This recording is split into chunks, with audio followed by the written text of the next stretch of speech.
good luck. He thought his home and family a very good springboard or jumping-off place from which to fling himself to the positions which he desired to reach. And almost as he was about to spring, the whole structure broke under him, and he and all that belonged to him disappeared into a darkness far below. Everything had been struck down as with the finality of a thunderbolt. His lordly father was a bankrupt, and in the Marshalsea prison.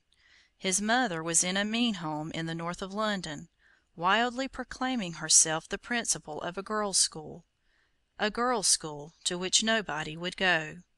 And he himself, the conqueror of the world, and the prospective purchaser of Gad's Hill, passed some distracted and bewildering days in pawning the household necessity to Fagins in fowl shops, and then found himself somehow or other one of a row of ragged boys in a great dreary factory, pasting the same kinds of labels onto the same kinds of blacking bottles from morning till night.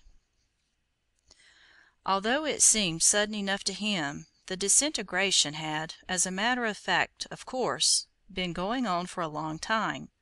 He had only heard from his father dark and melodramatic allusions to a deed, which, from the way it was mentioned, might have been a claim to the crown or a compact with the devil, but which was in truth an unsuccessful documentary attempt on the part of John Dickens to come to a composition with his creditors. And now, in the lurid light of his sunset, the character of John Dickens began to take on those purple colours which have made him under another name absurd and immortal. It required a tragedy to bring out this man's comedy. So long as John Dickens was in easy circumstances, he seemed only an easy man, a little long and luxuriant in his phrases, a little careless in his business routine. He seemed only a wordy man, who lived on bread and beef like his neighbours. But as bread and beef were successively taken away from him, it was discovered that he lived on words. For him to be involved in a calamity only meant to be cast for the first part in a tragedy. For him, blank ruin was only a subject for blank phrase. Henceforth we feel scarcely inclined to call him John Dickens at all. We feel inclined to call him by the name through which his son celebrated this preposterous and sublime victory of the human spirit over circumstances. Dickens, and David Copperfield called him Wilkins Micawber. In his personal correspondence he called him the prodigal father. Young Charles had been hurriedly flung into the factory by the more or less careless good nature of James Lamert, a relation of his mother's. It was a blacking factory, supposed to be run as a rival to Warren's by another and original Warren, both practically conducted by another of the Lamerts. It was situated near Hungerford Market. Dickens worked there drearily, like one stunned with disappointment. To a child excessively intellectualized, and at this time, I fear, excessively egotistical, the coarseness of the whole thing, the work, the rooms, the boys, the language, was a sort of bestial nightmare. Not only did he scarcely speak of it then, but he scarcely spoke of it afterwards. Years later, in the fullness of his fame, he heard from Forster that a man had spoken of knowing him. On hearing the name, he somewhat curtly acknowledged it, and spoke of having seen the man once. Forster, in his innocence, answered that the man said he had seen Dickens many times in a factory by Hungerford Market. Dickens was suddenly struck with a long and extraordinary silence. Then he invited Forster, as his best friend, to a particular interview, and with every appearance of difficulty and distress, told him the whole story for the first and the last time. A long while after that he told the world some part of the matter in the account of Murdstone and Grimby's in David Copperfield. He never spoke of the whole experience except once or twice, and he never spoke of it otherwise than as a man might speak of hell. It need not be suggested, I think, that this agony of the child was exaggerated by the man. It is true that he was not incapable of the vice of exaggeration, if it be a vice. There was about him much vanity and a certain virulence in his version of many things. Upon the whole, indeed, it would hardly be too much to say that he would have exaggerated any sorrow he talked about. But this was a sorrow with a very strange position in Dickens's life. It was a sorrow he did not talk about. Upon this particular dark spot he kept a sort of deadly silence for 20 years. An accident revealed part of the truth to the dearest of all his friends.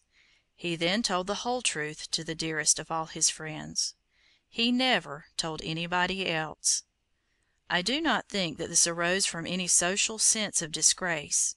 If he had it slightly at the time, he was far too self-satisfied a man to have taken it seriously in after life. I really think that his pain at this time was so real and ugly that the thought of it filled him with the sort of impersonal but unbearable shame with which we are filled, for instance, by the notion of physical torture, of something that humiliates humanity. He felt that such agony was something obscene. Moreover, there are two other good reasons for thinking that his sense of hopelessness was very genuine. First of all, this starless outlook is common in the calamities of boyhood. The bitterness of boyish distresses does not lie in the fact that they are large. It lies in the fact that we do not know that they are small. About any early disaster there is a dreadful finality. A lost child can suffer like a lost soul. It is currently said that hope goes with youth, and lends to youth its wings of a butterfly. But I fancy that hope is the last gift given to man, and the only gift not given to youth. Youth is preeminently the period in which a man can be lyric, fanatical, poetic. But youth is the period in which a man can be hopeless. The end of every episode is the end of the world. But the power of hoping through everything, the knowledge that the soul survives its adventures, that great inspiration comes to the middle-aged. God has kept the good wine until now. It is from the backs of the elderly gentlemen that the wings of the butterfly should burst. There is nothing that so much mystifies the young as the consistent frivolity of the old. They have discovered their indestructibility. They are in their second and clearer childhood, and there is a meaning in the merriment of their eyes. They have seen the end of the world. First, then, the desolate finality of Dickens's childish mood makes me think it was a real one. And there is another thing to be remembered. Dickens was not a saintly child, after the style of Little Dorrit or Little Nell. He had not, at this time at any rate, set his heart wholly upon higher things, even upon things such as personal tenderness or loyalty. He had been, and was, unless I am very much mistaken, sincerely, stubbornly, bitterly ambitious. He had, I fancy, a fairly clear idea previous to the downfall of all his family's hopes of what he wanted to do in the world, and of the mark that he meant to make there. If no dishonorable sense, but still, in a definite sense, he might, in early life, be called worldly, and the children of this world are in their generation infinitely more sensitive than the children of light. A saint after repentance will forgive himself for a sin.